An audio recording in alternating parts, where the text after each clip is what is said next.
Hello again, everyone. Edwin Learnard back once again. Well, in this YouTube segment, I am going to be giving you my preview, analysis, and prediction for the 2016 NBA Finals that pits the Cleveland Cavaliers against the Golden State Warriors. Well, this is a matchup that many of you really wanted, many have anticipated. This will be a rematch of the 2015 NBA Finals, in which many of you may know that Golden State wound up beating Cleveland in 6 games. They won it 4-2, and LeBron James and company obviously are going to be seeking retribution, and you have Golden State Warriors are going to be chasing history. Actually, they've made history, I should say, by setting an NBA record, which is unprecedented, 73 victories in the regular season, but they want to validate that and culminate it with an NBA championship, of course. And Cleveland would love nothing better to do than avenge last year's defeat and also derail history in the process.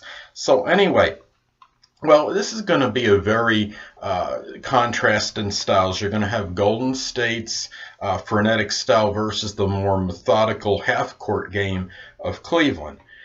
Golden State swept Cleveland during the regular season. They obliterated them in one game, 132-98. Then the other one was closer, but they still beat Cleveland both times. Also, Golden State has pretty much owned Cleveland over the past 2 seasons.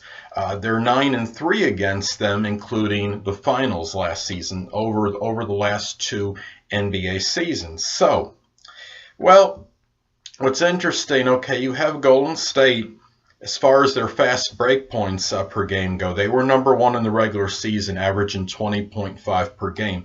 Cleveland was, well, they were only number 19, and they averaged 11.9 per game. However, it looks like that their fast break game for the Cleveland Cavaliers has improved. They had 21 in Game 5 of the Eastern Conference Finals, and there was some blog or something on, I don't know if it was ESPN or some website that said that Cleveland Cavaliers, at their fast break is becoming dangerous or something to that effect. So they might be able to kind of run with Golden State a little bit more than usual due to that improvement. Now, also, what's good for Cleveland is that point guard Kyrie Irving is starting to really augment his game and play a lot better. He's averaging 24.3 points per game in the postseason, which I believe is around 5 more than his season average. So, as far as the regular season average goes. Now, speaking of which, in regular season, okay, here's some discrepancies and stats between the 2 teams. You had Golden State was number 1 in points per game with 114.9 per game. Cleveland was 104.3, so there was a big disparity there. Now, rebounds per game is not too much difference. Golden State was 4th in the NBA at 46.2 per game. Cleveland was 44.5 per game, but interestingly enough, for the 2 games combined that they played in the regular season against each other, Cleveland actually had the rebounding edge 91-86. Now, as far as points per game against, as far as points allowed, well, Golden State gave up 104.1 per game, and now the Cavs were one of the better defenses in the league, 98.3 per game. So it could come down to Cleveland's defense against Golden State's offense very simply in this series. Although Cleveland has shown some improvement in their offense during the postseason, so you might see a number of games where both teams are going to have over 100 points, I believe. Now, the Cavaliers, they're right now, I mean, they are 12-2 in the postseason. Golden State 12-5. Really, it's fairly comparable to me because Golden State might have had a little harder route to get to this point, having to Golden State, I mean, they had to beat OKC, and they've had some tougher, Golden State has had a little tougher road, I think, being in the Western Conference. Now, the Cavaliers, I mean, don't get me wrong, 12-2 in the postseason, they have really, I mean, they have had some games where they've completely vanquished and obliterated opponents, and they are looking very impressive, and they seem like they're peaking at the right time. Now, Cavaliers, and what's interesting too is that Golden State, of course, is known for their phenomenal three-point shooting. Now, in the regular season, Golden State was #1 in 3 points made as far as on the season and per game, of course.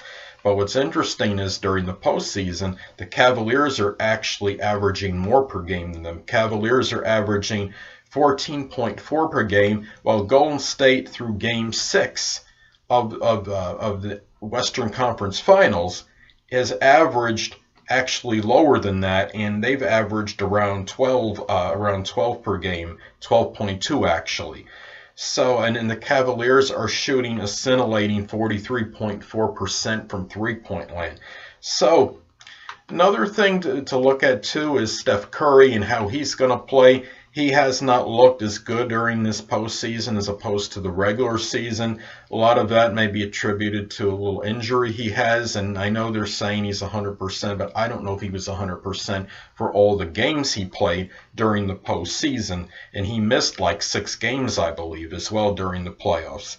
And Klay Thompson, the shooting guard for Golden State, has had to carry some of that load, and he has really played well during the postseason. He's averaged 26.5 points per game. So, well, it seems to me like you have really, this is going to be a very even matchup, I think.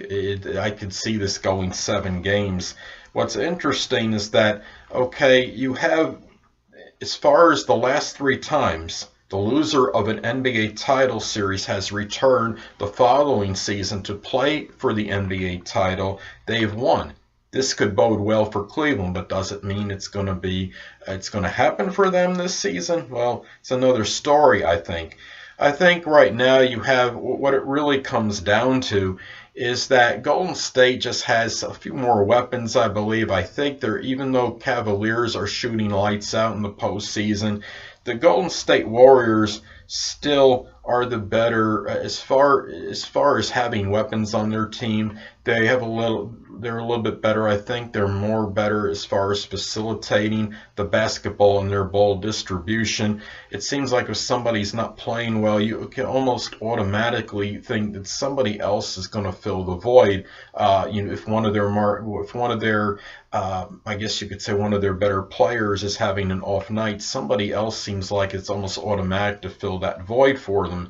But with Cleveland, I'm just not so sure about that. I think Cleveland is playing much better now than they did in the regular season. I think they're going to give Golden State all they can handle. But I think what's going to come down to is the Golden State offense is just going to be a little bit better than the Cavs defense and the Cavs offense.